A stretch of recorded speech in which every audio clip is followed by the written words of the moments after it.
സുഹൃത്തുക്കളെ, ഗ്രാമവും അവിടുത്തെ കാഴ്ചകളും രുചിയും മലയാളിക്ക് എന്നും പ്രിയപ്പെട്ടതാണ്. അങ്ങനെയുള്ള ചെറിയ ചില കാഴ്ചകളിലേക്ക് നമുക്കൊന്ന് പോയാലോ? ദാ ഈ വെള്ളത്തിലേക്ക് നോക്കി നിൽക്കുന്ന 3 ചേട്ടന്മാരെ കണ്ടോ? ഇവരെന്താണ് ഇത്ര സൂക്ഷിച്ച് നോക്കുന്നതെന്നല്ലേ? വെള്ളത്തിലേക്ക് താഴ്ന്നു പോയ മകരവരാലിൻ്റെ തിരിച്ചു വരവും പ്രതീക്ഷിച്ചുള്ള നിൽപ്പാണ്. എന്താല്ലേ? ഈ തിണ്ണയിലിരുന്ന് കാറ്റൊക്കെ കണ്ട് ആസ്വദിച്ച് ബ്രേക്ക്ഫാസ്റ്റ് കഴിക്കുന്നവരെ കണ്ടോ? ഇതൊക്കെ നാട്ടിൻപുറത്തുകാർക്ക് മാത്രം കിട്ടുന്ന അവസരങ്ങളാണ്. നാട്ടിലില്ലാത്തവർക്ക് ഇതൊക്കെ കണ്ടാൽ നൊസ്റ്റാൾജിയ തോന്നാതിരിക്കുന്നത് എങ്ങനെ? ഈ അമ്മുമ്മ കഷ്ടപ്പെട്ട് അകത്തേക്ക് കയറിയത് ബ്രേക്ക്ഫാസ്റ്റ് കഴിക്കാനാണ്. പക്ഷേ കഴിഞ്ഞുപോയി. ഇനി ഉച്ചയ്ക്ക് ഊണ് കഴിക്കാനേ പറ്റൂ. അമ്മുമ്മ നിരാശയോടെ വടിയും കുത്തി കിഴക്കോട്ട് പോയി. ഇവിടെ കുറച്ച് ആൾക്കാർ നാട്ടു വർത്തമാനമൊക്കെ പറഞ്ഞിരുന്ന് പച്ചക്കറി അരിയുന്നുണ്ട്. നമുക്കെന്തായാലും ഊട്ടുപുരയിലേക്കൊന്ന് പോയി നോക്കിയാലോ? ദാ ഈ 2 ചേട്ടന്മാരടുത്ത് ഉരുളിയെടുത്ത് തറയിലിട്ട് ഇട്ടില്ല, രക്ഷപ്പെട്ട്.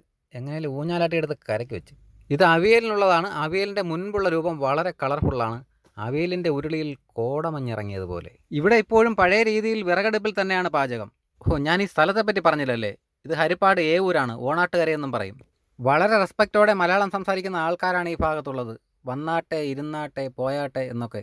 രസത്തിനുള്ള പുളിയാണ് ഈ അരിച്ചൊഴിക്കുന്നത്. രസം ഉണ്ടാക്കുന്നത് കാണാൻ തന്നെ നല്ല രസമാണ്. എനിക്കെന്തായാലും ഇവിടെ ഉണ്ണാൻ പറ്റുമെന്ന് തോന്നുന്നില്ല. കാര്യം ഇവിടെ കുറച്ച് ലേറ്റാവും. പക്ഷേ ഒരാൾ എന്നെ ഒരു സ്ഥലത്തേക്ക് വിളിച്ചിട്ടുണ്ട്. അവിടെ എന്തോ ഒരു സ്പെഷ്യൽ ഉണ്ടെന്ന് പറഞ്ഞു.